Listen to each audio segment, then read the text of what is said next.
Selamat pagi semuanya. Kami dari mahasiswa Universitas Labuhan Batu, program studi Teknologi Informasi semester 3 kelas B. Hari ini kami akan menjalankan tugas menyelesaikan suatu soal tentang metode transportasi dalam mata kuliah Teknik Riset Operasional. Jadi mata kuliah ini diampu oleh dosen Rohani SPDI MPD. Sebelum kami lanjut ke materinya, izinkan kami perkenalkan diri. Saya Ahmad Adrian dan ini teman-teman saya.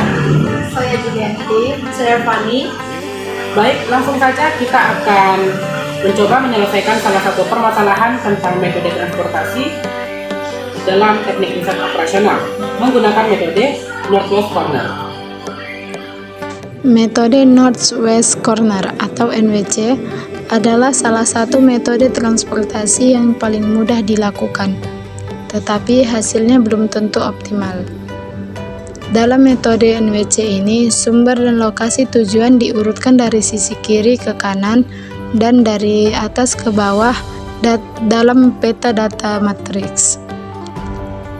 Cara perhitungan biaya transportasi dengan menggunakan metode NWC sesuai dengan namanya, dimulai dari sisi kiri atas, kemudian bergerak ke kiri atau ke bawah sesuai dengan kapasitas produksi sumber atau supply dan permintaan tujuan atau demand.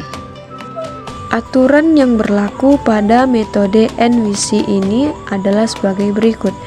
1. Mengalokasikan awal nilai sel ditetapkan pada sel yang berada di ujung kiri atas tabel. Nilai sel awal tergantung pada kendala supply dan demand untuk sel.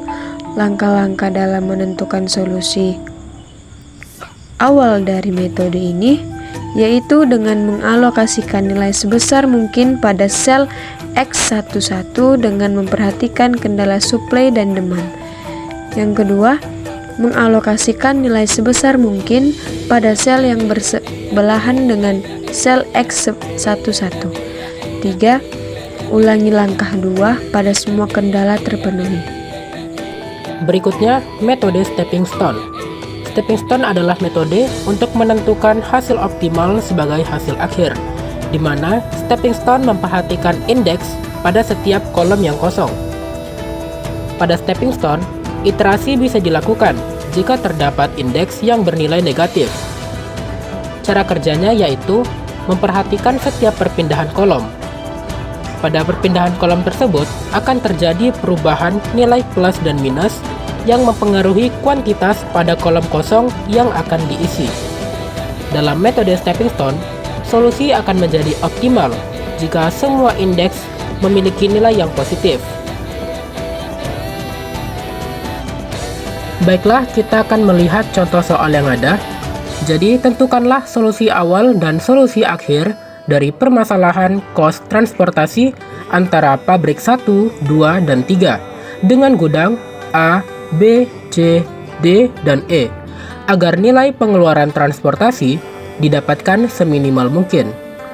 Di sini sudah tersedia tabel beserta nilai yang perlu dikeluarkan pada masing-masing pabrik dan masing-masing gudang sesuai dengan demand dan supply yang sudah tersedia.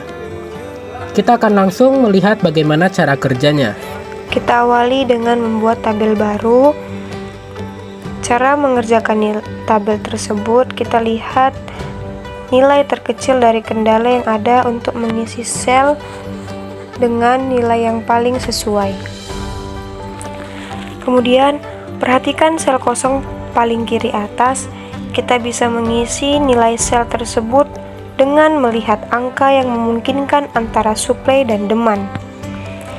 Karena di sini nominal demand lebih kecil daripada supply, maka kita bisa meletakkan angka 400 untuk sel ini. Sedangkan untuk sel A2 dan A3 bisa kita kosongkan karena tidak ada nilai yang bisa memenuhi.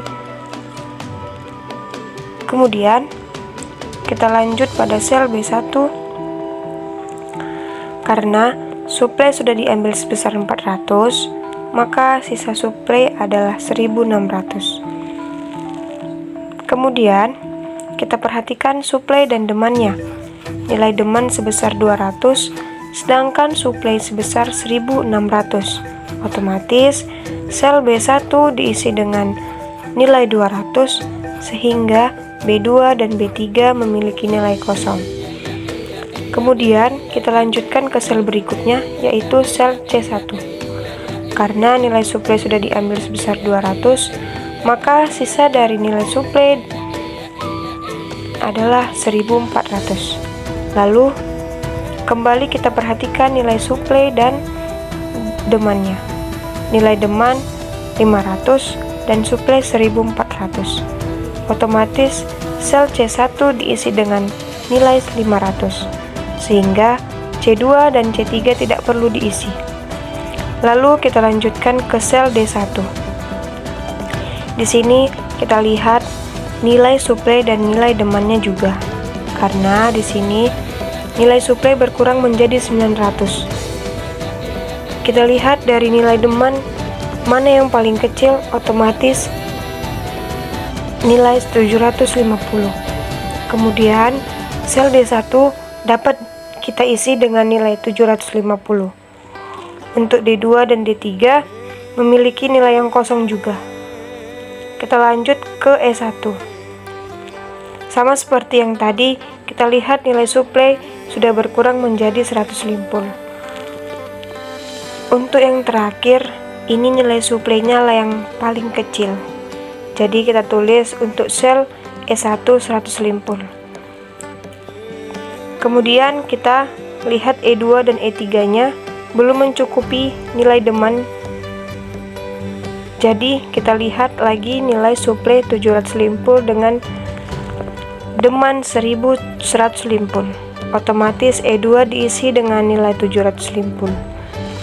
Untuk E3 kita lihat lagi nilai suplai adalah 250, sedangkan nilai demand 1150. Maka untuk nilai E3 dapat kita isi 250. Setelah kita mencari nilai beberapa kolom, lalu nilai yang sudah kita dapat kita kalikan pada nilai yang ada di soal, seperti 41, 35, 34 dan seterusnya. Di sini kita tuliskan 400 dikali 41, 200 dikali 35 dan seterusnya sampai 250 dikali 30. Di sini kita dapat nilai optimalnya itu 96.650. Setelah kita menemukan solusi awal dari perhitungan menggunakan metode Northwest Corner, kita bisa menemukan solusi optimalnya menggunakan metode stepping stone. Jadi, di antara sel-sel dalam tabel ini terdapat sel-sel kosong yang akan kita cari tahu besar indeksnya. Jadi, cara mencari indeks dari setiap sel kosong yang ada di sini itu dengan cara mengitari dan sampai ke titik di mana kita mengawali rute tersebut. Jadi kita ambil saja sel A2, ini adalah sel kosong. Kemudian kita perhatikan angka di sekitarnya. Angka tetangga di sini ada angka 400 ya. Kita bisa juga ambil angka 750. Jadi untuk mengetahui indeksnya, kita mulai dari A2, kemudian perhatikan E2, berikutnya E1 dan A1. Jadi bagaimana cara menemukan indeksnya? Perhatikan berapa besar budget di setiap sel. Jadi di A2 itu besar budgetnya, costnya itu ada $31. Kita kurangkan dengan sel E2, yaitu dikurang $22. Kemudian kita tambahkan dengan sel E1, nilainya sebesar $30. Dan yang terakhir kita perhatikan A1, kemudian kita kurangkan dengan 41. Jadi hasil yang didapatkan yaitu 31 dikurang 22 ditambah 30 dikurang 41, menghasilkan nilai -2. Begitu juga cara mengerjakan untuk melihat indeks-indeks pada kolom yang kosong lainnya. Nah, setelah kita menemukan berapa nilai indeksnya, kita pusatkan perhatian kita terhadap indeks yang nilainya negatif. Jadi di sini ada minus 2, minus 15, minus 11, dan ada juga minus 8. Untuk melakukan iterasi, perhatikan nilai indeks yang paling besar. Di sini ada minus 15, dan itu posisinya berada di kotak A3. A3 itu merupakan salah satu kotak kosong. Maka dari itu kita perlu melakukan iterasi berhubung A3 memiliki indeks yang paling tinggi negatifnya. Untuk mengisi A3 kita juga melakukan stepping stone, yaitu A3 dikurang E3 ditambah E1 dikurang A1. Jadi masing-masing nilai kuantitas yang ada di setiap sel itu ada kosong, ada 200 limpul, ada 100 limpul, dan ada 400. Posisinya tadi nilai kuantitas di A3 itu bernilai positif, sementara di E3 itu bernilai negatif, E1 bernilai positif, dan A1 bernilai negatif. Kemudian kita akan melakukan operasi hitung yang baru. Kita perhatikan dari keempat kotak tersebut yang mana memiliki nilai negatif. Nilai negatif itu terdapat di kotak A1 dan E3. Dari kedua kotak tersebut kita pilih nilai yang paling kecil kuantitasnya. A1 sebesar 400 dan E3 sebesar 250. Jadi yang paling kecil adalah 250. Maka bagaimana cara kita melakukan iterasinya? Kita mulai dari kolom A3. Itu nilainya 0. Karena kolom itu bernilai positif, kita tambahkan 0 ditambah 250 dan dapat hasilnya 250. Untuk E3, karena E3 juga bernilai negatif, maka 250 dikurang 250, hasilnya 0. Untuk E1, karena nilainya positif, maka nilai E1 tadi 150 ditambahkan dengan 250, hasilnya adalah 400. Begitu juga untuk A1, dengan nilai kuantitas 400 dikurangkan dengan 250, sehingga dapat hasilnya 150. Maka proses iterasi sudah selesai.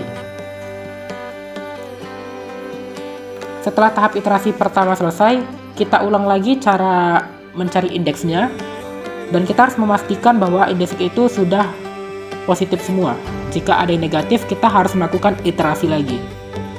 Di sini saya sudah menuliskan masing-masing indeks pada setiap kolom yang kosong. Jadi di sini hanya ada A2, dan A2 itu nilai indeksnya sebesar minus 2. Maka kita akan melakukan iterasi pada kolom atau pada sel A2. Jadi di A2 itu nilai kuantitasnya tadi kan 0, dan itu bernilai positif. Kemudian kita perhatikan rute stepping stone-nya. Jadi rutenya itu ada A2, kemudian E2, E1, dan A1. Kemudian kita lakukan cara yang sama seperti kita melakukan iterasi pada kolom A3 sebelumnya. Jadi didapatkan hasilnya itu ada A2 sebesar 150, E2 sebesar 600, E1 sebesar 550, dan A1 sebesar 0. Baiklah, proses iterasi kedua sudah selesai. Kita lanjutkan dengan memperhatikan indeksnya lagi. Jadi setelah kita menyusun sedemikian rupa nilai-nilai yang sudah diiterasi tadi, kita temukan lagi indeksnya, dan di sini kita bisa perhatikan bahwa semua indeksnya itu bernilai positif dan tidak ada lagi yang negatif. Maka kita simpulkan bahwa ini adalah solusi yang optimal karena sudah tidak ada nilai negatif di dalam indeks. Jika posisinya sudah seperti ini, kita bisa langsung temukan berapa biaya secara total dengan memperhatikan kolom-kolom sel yang sudah memiliki kuantitas, dan kuantitas itu kita kalikan dengan cost atau budget pada masing-masing sel. Di sini ada 150 dikali 31, kemudian 250 dikali 26, ditambahkan dengan 200 dikali 35, 500 dikali 34, 750 dikali 37, 550 dikalikan 30, dan ditambah 600 dikali 22. Jadi semua itu akan kita akumulasikan hingga terbentuklah hasil dari stepping stone dengan biaya transportasi sebesar 92.600. Jadi ini adalah salah satu budget hasil akhir, di mana hasilnya itu lebih kecil dibandingkan hasil solusi awal, yaitu sebesar 96.600 limpul. Jadi metode stepping stone ini adalah solusi akhir sebagai bentuk penyelesaian dari Northwest Corner. Jadi kesimpulan yang bisa kita ambil dari dua step ini adalah Northwest Corner merupakan solusi awal yang nantinya akan disempurnakan dengan metode stepping stone untuk meminimalisir cost transportasi. Baik, demikianlah cara menyelesaikan persoalan tentang biaya transportasi menggunakan metode Northwest Corner. Kami mohon maaf jika ada kesalahan ataupun kekurangan dalam proses pengerjaan soal maupun penjelasan materi kami. Kami harapkan like dan subscribe dari kalian jika kalian merasa puas dan merasa terbantu dengan video ini. Baiklah, terima kasih dan sampai jumpa.